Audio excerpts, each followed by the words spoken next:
Outro método para aumentar a eficiência dos modelos é remover partes do modelo que não contribuíram substancialmente para produzir os resultados precisos. Isso é chamado de poda. Vamos discutir isso nessa aula. A otimização de programas de aprendizado de máquina pode assumir várias formas diferentes. Felizmente, as redes neurais, elas se mostraram resilientes a várias transformações, mesmo no núcleo delas. Quando você considera redes neurais mais extensas, com mais camadas e nós, reduzir seu armazenamento e custo computacional torna-se algo crítico, especialmente para aplicações em tempo real. A compactação do modelo pode ser usada para resolver esse problema. À medida que os modelos de aprendizado de máquina foram inseridos em dispositivos embutidos, embarcados, como telefones, celulares, a compressão de redes neurais cresceu em importância, né? A poda no aprendizado profundo é o conceito de inspiração biológica, que eu vou falar um pouco depois. Ela visa reduzir o número de parâmetros e operações envolvidas na geração de uma predição, removendo algumas conexões de rede. Com a poda, você pode diminuir o número de parâmetros no seu modelo.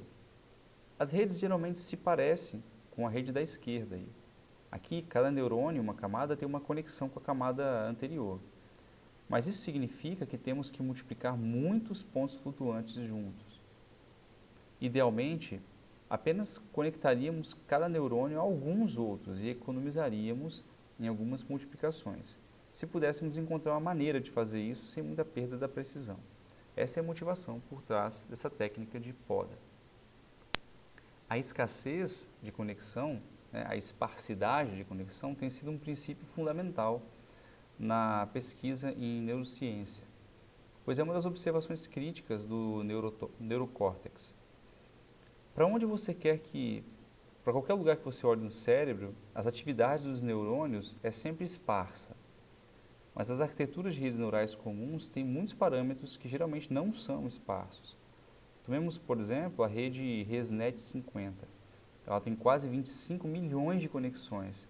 Isso significa que durante o treinamento precisamos ajustar 25 milhões de pesos. E fazer isso é relativamente caro, para dizer o mínimo, né? Então, há uma necessidade de consertar isso de alguma forma.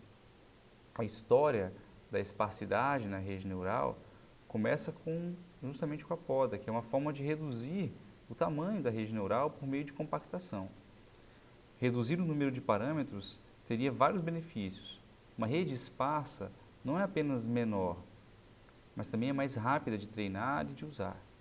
Onde o hardware é limitado, como em dispositivos embarcados, como smartphones, por exemplo, velocidade e tamanho podem fazer o modelo funcionar ou não funcionar. Além disso, modelos mais complexos são mais propensos a sobreajuste, overfitting. Em certo sentido, restringir o espaço de busca também pode atuar como uma forma de regularização. No entanto, mesmo com tudo isso dito, não é uma tarefa simples, porque reduzir a capacidade do modelo também pode levar à perda da precisão. Como em muitas outras áreas, há um delicado equilíbrio entre a complexidade e o desempenho. Agora vamos dar uma olhada mais aprofundada em alguns dos desafios e soluções potenciais para podar as redes neurais. Vamos começar com um pouco da história, da poda. O primeiro grande paper, artigo científico, defendendo essa esparsidade com as redes neurais, é da década de 90, escrito pelo Ian LeCun, que é bem famoso ainda hoje aí das redes neurais, um dos grandes, vamos dizer, papas das redes neurais, Também pelo John Denker e Sarah Sola. E o LeCun trabalha no Facebook hoje em dia. É o chefe lá da parte de inteligência artificial.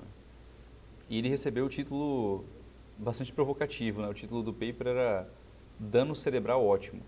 Qual é o melhor dano cerebral que pode fazer? Na época, as redes neurais pós-poda, eles usavam essa poda para compactar modelos. Isso já era uma abordagem até popular. A poda foi feita principalmente usando a magnitude como uma aproximação para determinar conexões menos úteis. Então, se a conexão tinha um peso com magnitude pequena, aquilo era menos útil do que um peso com magnitude maior, que parece bem intuitivo, né?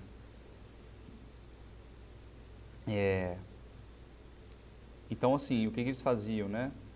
Eles treinavam um modelo, em seguida, estimava-se um negócio chamado saliência para cada peso, que foi definida pela mudança na função de perda, ao aplicar uma perturbação nos pesos da rede. Então, você mudava um pouquinho aquele peso ali e via como que isso alterava na função de perda para um determinado conjunto de dados. Entendeu? Então, quanto menor fosse a mudança na função de perda, dada a perturbação causada no peso, menor era o efeito que esse peso teria no treinamento. E aí eliminava os pesos com menor saliência, né? E isso é equivalente a defini-los como zero, né? Eliminar esse peso é colocar zero no peso desse peso. E finalmente o modelo podado era retreinado, depois de colocar zero e fixar como zero, né, aqueles pesos, ele era retreinado. E um desafio particular surge com este método quando a rede da poda é retreinada. Descobriu-se que, devido à sua capacidade reduzida, o retreinamento era mais difícil. Aí a solução para esse problema chegou mais tarde, né, com um insight chamado hipótese do bilhete de loteria, que eu vou explicar no próximo slide. A probabilidade de você ganhar na loteria é muito baixa. Por exemplo, se você estiver jogando numa quina ou mega sena dessa da vida, vamos dizer que você tenha 1 em 3 milhões ali, que é a probabilidade de você ganhar. Imagina que você compre N bilhetes, né? Então a probabilidade de ganhar seria 1 sobre 3 milhões, né? A chance de não ganhar, no caso, é o complemento, né? Seria 1 menos 1 sobre 3 milhões. 1 menos P, esse P barra aí no slide. Então, se a gente estender isso aí, eu comprar N ingressos, N bilhetes, a probabilidade, então, de você ganhar, se P barra é a probabilidade de não ganhar, a probabilidade de você ganhar comprando N bilhetes vai ser 1 menos P barra elevado a N, né? Ou 1 menos P elevado a N. Bom, então, e a probabilidade de não ganhar é o complemento disso aí novamente. Mas o que isso tem a ver com redes neurais? Antes do treinamento, os pesos de um modelo são inicializados aleatoriamente, certo? Pode acontecer que haja uma sub-rede dentro dessa rede aí,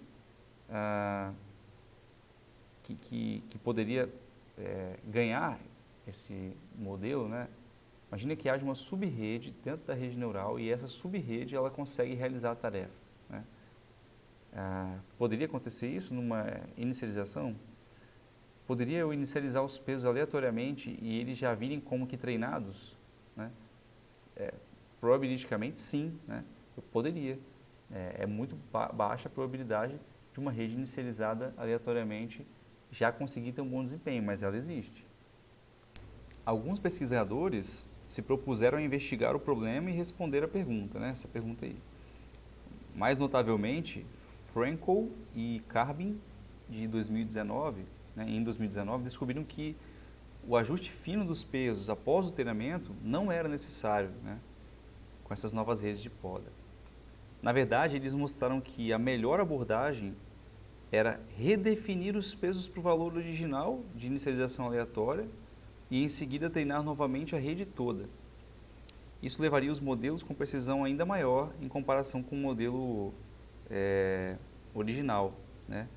E a abordagem de treinamento pós-poda, proposto lá pelo outro paper que eu comentei. Essa descoberta os levou a propor uma ideia considerada estranha no início, né? Mas agora já é aceita, sobre redes densas contendo várias sub-redes, né, esparsas com desempenhos variados dentro dela. Uma rede é composta por várias sub-redes, né, como se fosse isso. E uma dessas sub-redes seria esse bilhete vencedor da loteria, como eu comentei, que supera todas as outras. Então, está aí essa frase, né, que eu puxei deles ali, uma rede inicializada aleatoriamente uma rede densa, né, rede neural, contém uma subrede que é inicializada de tal modo, né, quando treinada sozinha, né, em isolamento das demais subredes, pode alcançar a precisão de teste da rede original, depois de treinada no mesmo número de épocas, né? No entanto, havia limitações significativas para esse método. Por um lado, ele não funciona bem para problemas de arquiteturas de grande escala. No artigo original, os autores afirmaram que para conjuntos de dados mais complexos, como o ImageNet, e arquiteturas mais profundas como o ResNet, o método não identifica os vencedores da loteria, né, na inicialização. Em geral, alcançar uma boa compensação entre precisão e esparsidade é um problema difícil. É um campo de pesquisa muito ativo e o estado da arte continua melhorando. Agora, falando um pouco de ferramenta, né, o TensorFlow inclui uma API de remoção de peso baseada no Keras, que usa um algoritmo simples, mas bastante aplicável. Ele é projetado para remover conexões de forma iterativa com base na magnitude durante o treinamento. Fundamentalmente, uma esparsidade de objetivo, né, ela é especificada junto com um cronograma para realizar a poda. Então você fala, eu vou querer esparsidade de 50% e coloca o cronograma para ele ir realizando as podas durante o treinamento e ele faz isso. Nessa figura aqui, você pode ver que durante o treinamento, uma rotina de poda está agendada para execução, removendo os pesos com baixa magnitude e até que a meta da esparsidade atual seja alcançada, né? Toda vez que a rotina de poda é agendada para execução, a meta da esparsidade atual é recalculada a partir do 0% até atingir a esparsidade que você especificou, aumentando gradualmente de acordo com a função de aumento suave, né? Não vai aumentar do nada, ela vai podando de acordo com uma função, uma rampa, né? Assim como a programação, a função de aceleração dessa velocidade de poda pode ser ajustada. Em certos casos, pode ser conveniente agendar o procedimento de treinamento para iniciar após uma determinada etapa, né? Quando algum nível de convergência já foi alcançado. Você não pode podar logo no início, assim, às vezes tem que esperar um pouco. Ou encerrar a poda antes do número total de etapas do treinamento, em seu programa de treinamento, né? Para ajustar ainda mais o sistema no nível de esparsidade que você deseja. A esparsidade aumenta à medida que o treinamento prossegue. Você precisa saber quando parar. Isso significa que no final do procedimento do treinamento, os tensores, né, correspondentes às camadas Keras podadas conterão zeros, onde os pesos foram podados, de acordo com o alvo final da esparsidade dessa camada que você definiu. Um benefício imediato que você pode ter da poda é a compactação do espaço em disco, né? Isso porque tensores esparsos são mais comprimíveis, acho que a palavra é essa. Assim, aplicando compactação do arquivo simples no TensorFlow, né, ele vai ficar bem menor do que a rede sem poda. Podemos reduzir o tamanho do modelo para armazenamento ou transmissão, né, mandar isso para baixar isso no celular, por exemplo.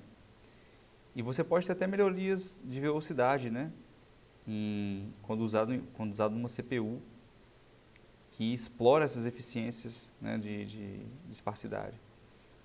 Além disso, em vários experimentos foi descoberto que a poda ela é compatível com a quantização que a gente viu no vídeo passado, resultando em benefícios, né, compostos. E o TensorFlow Lite vai em breve, né, adicionar suporte de representação esparsa em computação, ainda não tem isso.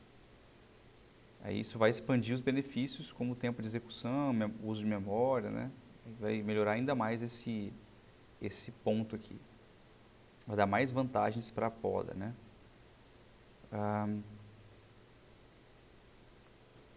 Para usar a API da remoção da poda, primeiro eu crio um modelo Keras, né? Em seguida adiciona esparsidade a algumas das camadas do modelo e treina novamente ou treina do zero, né? Por fim, você também pode aplicar os benefícios da quantização, convertendo um modelo podado no TensorFlow Lite. Vamos aplicar a poda em todo o modelo. Vamos ver o código, né? Nesse exemplo, você começa com 50% de espacidade, então 50% de zeros e nos pesos iniciais, né? E termina com 80% de espacidade. Você também pode podar apenas uma parte do modelo ou camadas específicas para melhorar aí a precisão do modelo. Mais tarde, você vai ver como criar modelos espaços com a API do TensorFlow Lite. Você então combina a poda com a quantização pós-treinamento para obter os benefícios adicionais.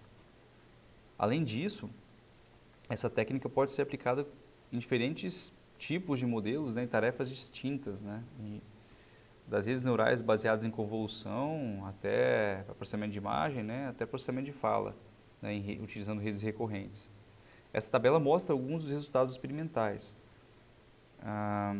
Então, nessa semana, né, a gente viu bastante sobre a poda e começamos com a compressão, com o entendimento da dimensionalidade, analisamos algumas maneiras de controlar, reduzir dimensionalidade nessa semana que passou e vimos alguns cenários de restrições de recursos, né, e como que a gente pode atuar nesses cenários de aplicativos móveis, IoT. A gente viu alguns problemas em torno disso, e algumas soluções, né, como quantização e a poda. Isso aí. Essa semana termina por aqui.